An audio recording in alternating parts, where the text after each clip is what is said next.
Ini adalah salah satu kasus pembunuhan paling mendebarkan di Korea. Seorang gadis dianiaya secara seram oleh keluarga pacarnya dan kemudian dibunuh secara seram, tubuhnya disembunyikan di dalam koper merah.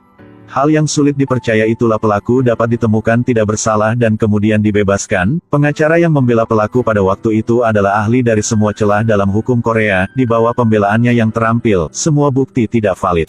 Yang penting adalah bahwa tubuh gadis itu tidak pernah ditemukan. Hakim terakhir menggunakan alasan kurangnya bukti, menyatakan pembunuhnya tidak bersalah. Di mana kamu menyembunyikan tubuhnya? Aku tidak tahu. Tidak tahu. Tidak tahu apa, kamu membunuh orang dan mengatakan tidak tahu. 10 tahun kemudian, pengacara itu maju seperti layang-layang di tengah angin, dengan satu langkah sudah ke posisi menteri kehakiman, tetapi pembunuh tahun itu masih bebas, tetapi hal-hal aneh terjadi dengan sangat cepat. Putri dari pengacara itu yang bernama Ji Yeon menghilang secara misterius. Seo Joon melalui beberapa trik sudah menemukan lokasi terakhir di mana Ji Yeon menggunakan telepon. Dae Yang pergi ke sana untuk memeriksa. Dia menemukan koper merah di dalam kamar yang hancur. Di dalamnya ada pakaian dalam seorang gadis. Di pakaian dalam itu ada noda darah. Soo Hyun mengetahui bahwa pakaian dalam ini semuanya sangat murah. Ayah Ji Yeon, yang sekarang menjadi pejabat tinggi, tidak dapat membeli barang-barang murah ini sehingga barang-barang ini pasti bukan buatan Ji Yeon. Dae Yang pergi ke toko pakaian dalam berdasarkan gaya pakaian dalam ini, dan pemiliknya mengatakan kepadanya bahwa orang yang membeli pakaian dalam hari itu adalah seorang pria. Soo Hyun pergi ke tempat yang menjual koper merah, menemukan bahwa orang yang membeli koper ini juga seorang pria dan bahkan membeli 1 dan 2 buah sekaligus.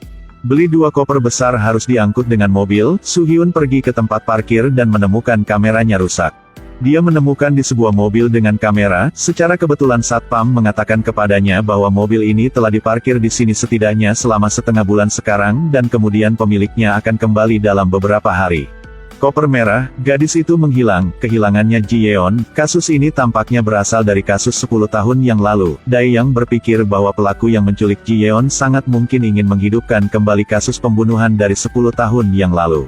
Untungnya kasusnya berkembang sangat cepat. Seo Joon mendapat kamera video dari pemilik mobil yang diparkir di tempat parkir. Dalam rekaman video sangat cepat ditemukan mobil hitam, di dalamnya ada 2 koper merah.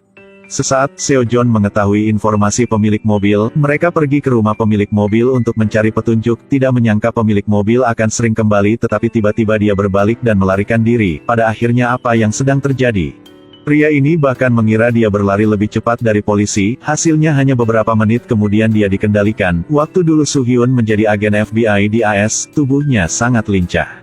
Pada awalnya, dia bahkan ingin membuat alasan. Dia bilang bahwa dia pikir itu adalah kreditur yang datang untuk mengambil hutang karena dia sangat takut sehingga dia melarikan diri, tetapi tidak tahu siapa Ji Yeon.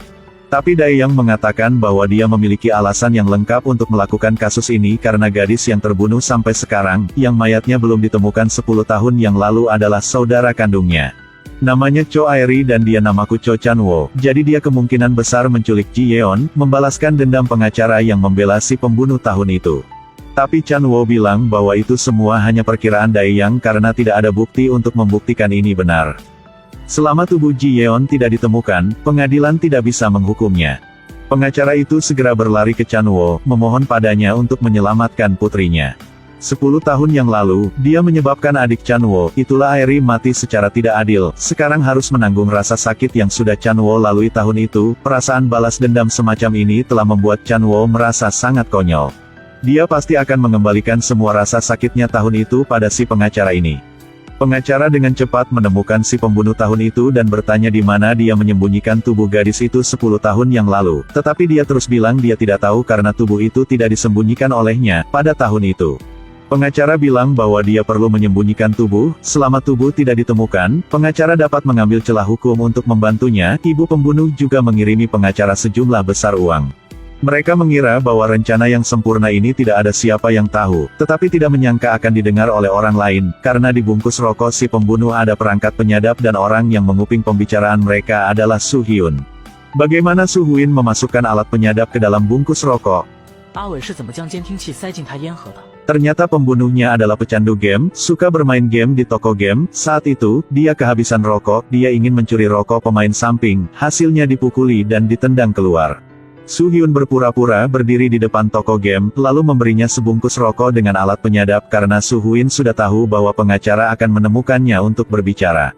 Soo-hyun pergi ke rumah si pembunuh lagi untuk mendapatkan beberapa informasi berguna darinya, setelah mengetahui bahwa ibunya memiliki rumah tambahan di pinggiran kota yang dibangun 9 tahun yang lalu, tapi anehnya bahwa ibunya tidak pernah mengizinkannya pergi ke sana.